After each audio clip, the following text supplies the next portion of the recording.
Kita kembali melanjutkan kajian kita tentang hal-hal di seputar masalah pengurusan jenazah. Untuk pahala, sebenarnya orang yang mengurus jenazah itu satu kira, karena pengurusan jenazah itu masuk pada fardu kifayah. Jadi ketika ada orang yang sudah melaksanakan, maka yang lainnya ikut gugur. Makanya kalau kita mau hitung pahala, saya pernah baca bukunya guru Profesor Dr. Khairi Devi almarhum. Di buku fikihnya itu bahwa fardu kifayah itu lebih besar pahalanya dibanding dengan fardu ain. Karena fardu ain itu sumber pahalanya cuma satu, sedangkan fardu kifayah itu dua. Jadi mengurusi jenazah itu double pahalanya.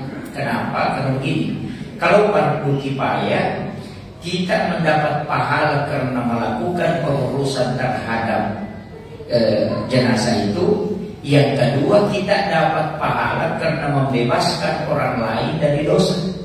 Makanya dua sumbernya. Tapi kalau fardu ain, kalau kita tidak lakukan, kita sendiri yang berdosa. Kalau kita kerjakan, kita sendiri yang dapat pahalanya. Orang lain tidak dapat bagian di situ. Jadi kalau fardu kifayah membebaskan orang dari berdosa, itu kan kita dapat pahala di situ.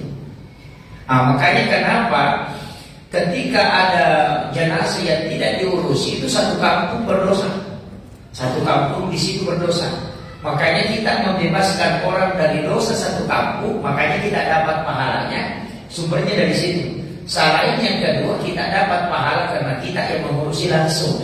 Makanya kalau mau dihitung-hitung, lebih untung kalau fardu kifayah daripada fardu ain.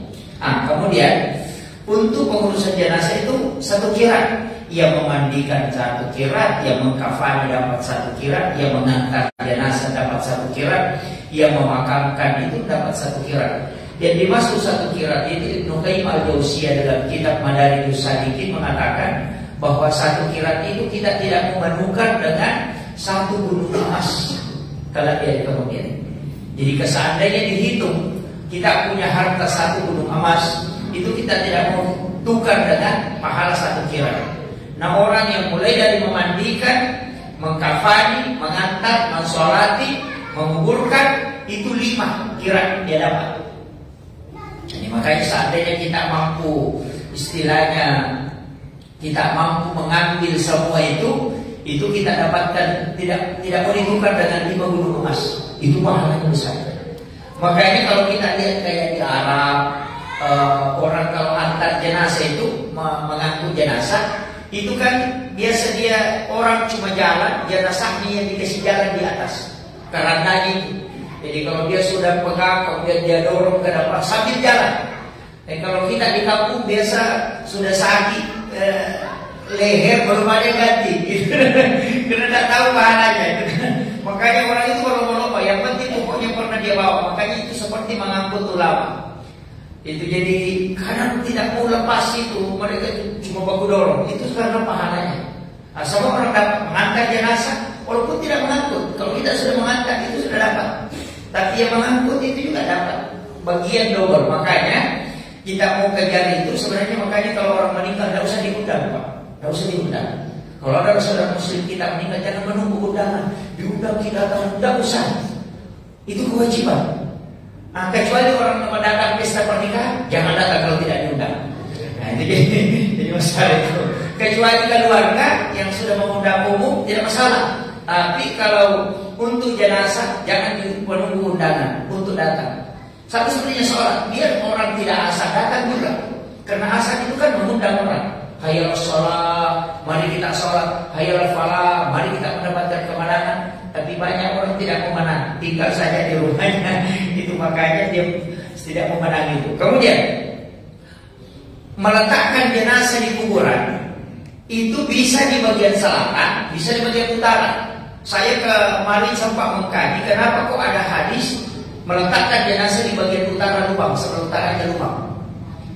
Ada juga hadis meletakkan jenazah di sebelah selatan.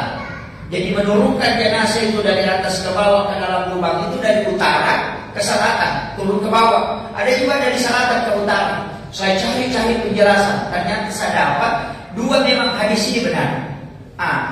Yang dari selatan ke utara itu untuk jenazah yang agak ringan. Kalau misalnya badannya agak tipis, istilahnya kalau kita agak kurus ringan, dari selatan ke utara. Tapi kalau orang gemuk, usahakan dari utara ke selatan. Kenapa? Karena kalau dari selatan ke utara, yang langsung turun badannya, kepalanya itu badannya, makanya langsung berat.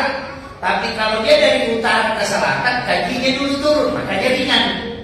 Jadi tidak terlalu berat jalannya. Jadi kalau dia yang langsung badannya, langsung kepala sampai ke perut itu kan pasti berat. Jadi orang mengangkat itu setengah mati di bawah lubang itu. Makanya kalau kakinya dulu kan ringan, nanti badannya tinggal turun. Nah itu makanya ada dua versi, dari selatan ke utara dan dari utara ke selatan. Jadi meletakkan jenazah itu di situ, sebelah situ. Kemudian jangan menurunkan jenazah ke dalam lahat kecuali didirikan. Jangan menghadap ke atas. Itu jingkarinya itu akan muncul. Makanya dari situ udah biasa ada orang sudah meninggal di rumahnya, kemudian kayak ada orang jalan di atas rumah itu. Besok kita balik kayak ada orang naik di tangga, kita buka pintu tidak ada. Balik di situ kemudian kayak ada orang jalan di dalam kamar tapi tidak ada. Itu jingkari. Itu udah bilang biasa dukun. Ini ruhnya kembali. Itu istilahnya dukun. Ruhnya tidak kembali. Yang mengganggu itu jin karim. Jin karim itu pas sebenarnya isinya bayangan, isinya jujur. Itu kan jin karim isinya itu. Itu yang kadang orang sudah meninggal kita masih bisa lihat berjalan persis sama mukanya, suaranya persis. Itu sudah jin karim. Makanya semua orang itu, semua nabi ada jin karimnya. Pokoknya setiap manusia diciptakan pasti ada jin karim. Cuma satu-satunya nabi yang mengislamkan jin karim itu Rasulullah. Makanya dari situ Nabi mengatakan siapa yang tidur bermimpi ketemu aku pasti ada. Karena tidak ada jin yang bisa menyerupaiku, karena jin karimku pun aku sudah islamkan. Kalau Nabi yang lain itu kan tidak. Makanya buat mimpi ketemu Abu Bakar belum tentu dia. Maka kita harus kenali dulu. Makanya saya kasih tahu kalau mau mimpi itu bukan gangguan setan, gampang. Sholat witir dulu baru tidur. Tidak ada orang yang witir kemudian tidur itu mimpi diganggu setan. Kalau dia bermimpi pasti itu syarat, cari itu pasti. Makanya ulama itu pasti tahu kalau mimpinya ini adalah mimpi petunjuk dengan mimpi digangguan. Kecuali dia tidur sesudah sholat subuh, di situ setan sering mengganggu. Itu makanya orang yang sering mimpi kalau sudah, makanya dilarang tidur pagi. Kemudian memasukkan, kemudian usahakan mirip, karena itu jin karim tidak akan ikut. Makanya kalau dikasih miring itu tidak. Nanti kalau diletakkan di lahat itu kan Bismillahirrahmanirrahim wa sunnati Rasulillah. Ini istilahnya orang bacaan maqsur. Jadi Bismillahirrahmanirrahim wa sunnati Rasulillah. Kemudian kalau sudah itu Bismillahirrahmanirrahim wa sunnati Rasulillah. Ini yang diajarkan di kitab Tabaqatus Shadidatul Kubra. Ambil tangan, ini yang jarang orang lakukan. Ambil tangan dengan dua genggam tangan, kemudian baca Inna anzalnahu 7 kali. Setiap 1 kali sampai itu ditiupkan ke tangan. Jadi itu dibaca 7 kali. Yang di tangan kanan itu ditaburkan di samping bagian muka untuk menyentuh kulitnya. Yang di tangan kiri itu ditaburkan di kain kafannya. Orang yang melakukan itu tidak akan kena azab kubur. Sini. Ada tangan nanti itu 3. Diambil pertama min khalaqnakum, kemudian disimpan di ubun-ubunnya. Wa fiha nu'idukum, di bawah pipinya. Wa minha nukhrijukum taratan ukhra, disimpan di bawah dagunya. Makanya 3. Kalau diambil itu bilang orang jangan melihat ke atas nanti buta. Iya, memang kamu melihat ke atas karena kita di bawah, tangan di atas sudah bergerak. Kan begitu. Dan agak lihat kalau melihat begini baru jatuh itu kan kemana pasti itu. Makanya tidak tunduk. Makanya dibaca itu minha khalaqnakum wa fiha nu'idukum wa minha nukhrijukum taratan ukhra. Makanya kalau sudah orang dimakamkan dikasih tanah kan biasa dikasihkan tanah bundar itu baru dikasih masuk itu juga dibaca minha khalaqnakum, dari tanah kau diciptakan, wa fiha nu'idukum, dan engkau akan kembali dan engkau dikembalikan ke tanah, wa minha nukhrijukum taratan ukhra, dan engkau akan kembali dibangkitkan dari tanah pula. Itu kan namanya bacanya, makanya dikasih 3 kali itu. Ada juga orang tidak baca, cuma melempar begini saja. Tidak ada baca karena dia orang begitu juga. Padahal itu dibaca. Minha khalaqnakum wa fiha nu'idukum wa minha nukhrijukum taratan ukhra. Kemudian setelah jenazah ditutup rapat, ambil batu nisan untuk sebagai tanda. Cuma ada larangan batu nisan itu tidak boleh melewati batas lutut orang dewasa. Nah, makanya tinggi batu nisan itu tidak boleh tinggi, itu rendah aja. Makanya di ukuran ma'la itu batu nisannya kan cuma mirip, mirip. Itu ketarik di ukuran kaki begini. Jadi kalau dia miring begini, berarti itu belum diperiksa. Kan ukuran itu kan 7 bulan aja tuh, dikali kembali. Dilihat jasadnya, kalau kering itu dikeluarkan. Dan di dalam kota Mekah itu tidak ada siksaan kubur, makanya dikeluarkan dari tanah haram.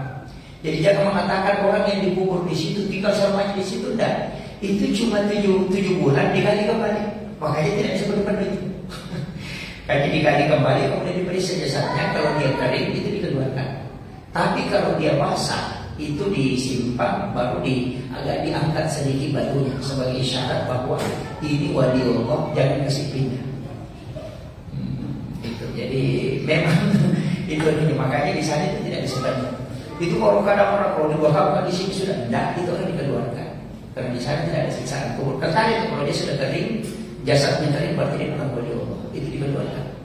Tapi kalau basah tidak berubah, bahkan ada jenazah di situ Pak yang saya dapat informasi itu dari dokter, itu sudah 80 tahun lebih, sudah 80 tahun lebih. Itu kalau dibuka makamnya, itu kayak masih kembali meninggal. Itu mukanya masih berminyak. Itu jasadnya betul-betul itu tidak digerakkan lagi, itu sudah ditandai bahwa ini memang orang khusus. Itu makanya di pekuburan umum juga ada begitu, tidak berubah. Ada beberapa orang itu yang tidak berubah jasadnya, termasuk yang tidak hancur jasadnya itu orang yang mengamalkan salatul maut setiap hari, itu dijaga. Makanya Bapak sekalian baca itu. Kemudian setelah dimakamkan, orang semua pergi, kita tinggal dulu. Usahakan ada satu orang yang tinggal. Setelah orang semua pergi, tinggal satu orang terakhir, sekitar 40 langkah orang tinggalkan tempat pemakaman, ambil tanah, dipas bagian kepalanya, lurus dari atas itu, tidak saya bilang, sekitar di sini bagian kepala, ambil tanah, kemudian genggam kuat, kemudian bacakan inna sallallahu, kemudian kembalikan lagi.